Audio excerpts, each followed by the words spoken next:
Right, thanks for joining us a day after Boxing Day in Winchester. But unfortunately, we didn't manage to send out the game against Hungerford, so we'll do a bit of a catch up if that's okay. Yeah. And how you thought that game went first. Yeah, look, going back to the Hungerford game, it was a really disappointing game actually. I thought we let down the fans in terms of our performance. And that's everybody, means the management team and the players. We just didn't show that fight and desire that we need. I thought Hungerford, there wasn't a lot in the game. It was a tight game, not a lot of chances, but they showed that one bit of quality through Ellis Watts to score the goal. But it was more the duels and the aggression that I thought that we didn't match Hungerford for. They were above us and better than us at that side of the game, which was really disappointing. So yeah, no complaints. Congratulations to Hungerford, and yeah, on to Winchester. Yeah, and obviously being quite disheartened from that performance, how do you go fair to a Winchester, especially like the occasion, Boxing Day, the game's literally like 2 days apart, sort of just trying to get the team together, basically? Yeah, no, look, it's a great group of lads we've got. They were all as disappointed as I was, and I knew that we'd get a reaction from them going into the Winchester game. I never felt that they weren't going to turn up for the Winchester game. I thought it was a game where we need obviously to show some spirit and galvanise, and I thought they did. The Winchester game, it was. I missed the corker, didn't I? You did, mate. You did. It was action packed from the off. Obviously in the warm up, I'm out there with the players, and Carl, the assistant, comes across and tells me Goldie's dislocated his finger and he's off to hospital. So straight away. No, number two. The number two's in Ghana visiting his family, Ernie, and our number three, he's done his ACL, Dylan. So. So who do you call on? Well, this is it. It's a bumper crowd, massive game against the local derbies, and my retired, or I thought he was retired, coach Theo Lewis puts his hand up and shows the spirit and kahunas that you want within the group, and he says, "Yeah, I'll do it," which was great because then we didn't have to disrupt the bench.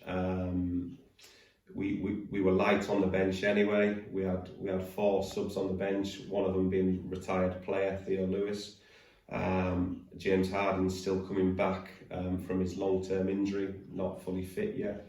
So we only had the two players on the bench really who were up to speed, and it was great that Theo could go in goal, and away he went into the warm-up. Everything was going past him. Yeah, as it sure. does. Yeah. But no, he did great for us in what was a really entertaining game. Great, and you said they're action-packed. Like, I think obviously going 1 down, and then by the sounds of it, second half just absolutely erupted. We came out. Yeah, well, listen, the first half we were obviously expecting the Alamo from them, sensing blood. We've got no goalkeeper in goal, or no action goalkeeper in goal.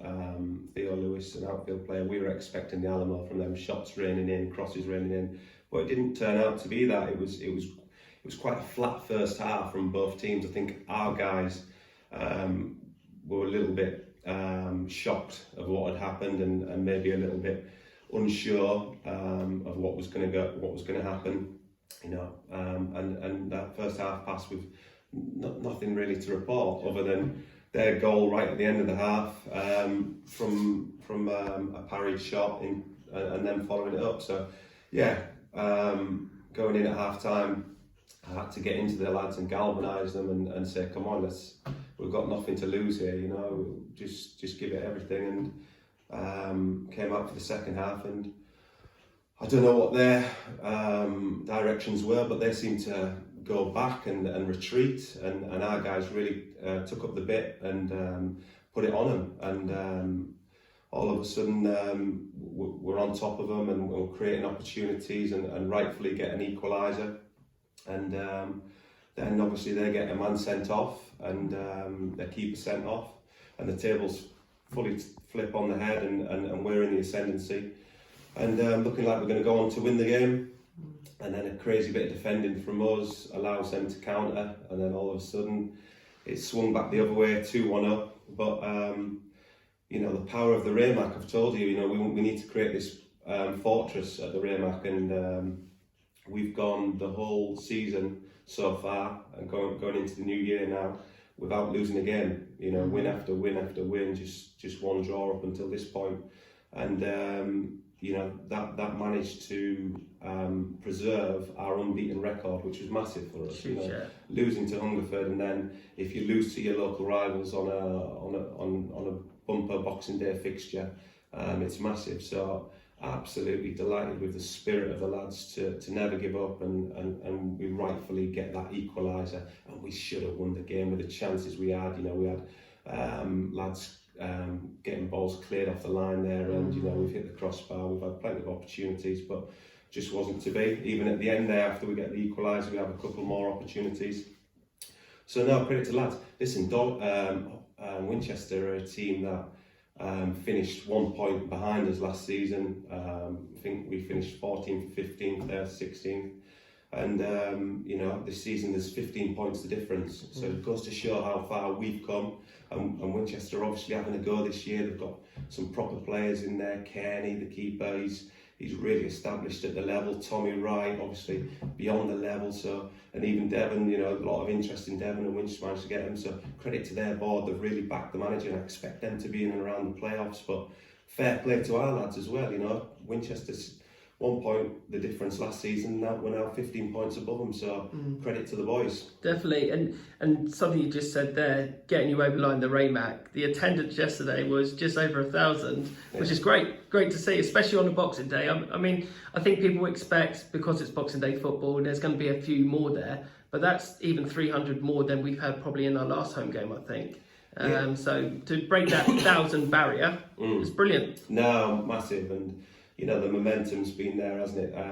You know, the crowds have been slowly increasing, up and up and up, and yeah, we've been getting 700, 800s, and to top it off with 1,000 at Boxing Day, you know, you'd like to think they're going home entertained after that match. You know, had everything, all the stuff that you want on a Boxing Day fixture. So no, absolutely delighted with the fans and the attendance, and like I said, the Raymac's a real fortress, and it's a real weapon for us. As you saw once again, you know, the Winchester team couldn't handle that ferocity, and eventually they caved to it. Brilliant. So it's a shame that we're not home next game, because we're now away to Basingstoke, aren't we? Yes. 2 days later. Yes. So, and obviously, as you mentioned at the beginning, talking about the game, the bench was quite, you know, short, because obviously just two really fit, match fit players. Now going into Basingstoke, even with Gould out, going forward to Basingstoke, it must be quite a tough choice what to do going forward. Yeah, well, at the minute it's not a tough choice, because we've barely got a team to put out, so that's an easy decision. But no, me and Carl, we're going to be hard at it, making sure we can see if we can get some cavalry to arrive and help us out. But look, the lads have been fantastic. We've operated with a short squad, small squad for the majority of the season, because I wanted quality over quantity with the budget, and you know, sometimes that works in your favour, sometimes it doesn't. But you know, the lads, they're so resilient. It doesn't matter what, as you've seen against Winchester, what the circumstances are. They'll give it their all. Yes, they'll make a fist of it, and they'll do the football club proud, as they did against Winchester, getting that draw, you know, with the odds stacked against them before a ball was kicked. And yeah, we move on to Basingstoke, and we'll make sure we put our best foot forward and go into that game of confidence. Brilliant. Robbo loves a last minute goal, doesn't he? I think that's his third this season. He does. He won't want me calling him a super sub. No, he wouldn't. Anyway, we look forward to seeing you at Basingstoke. Yes, brilliant. Cheers.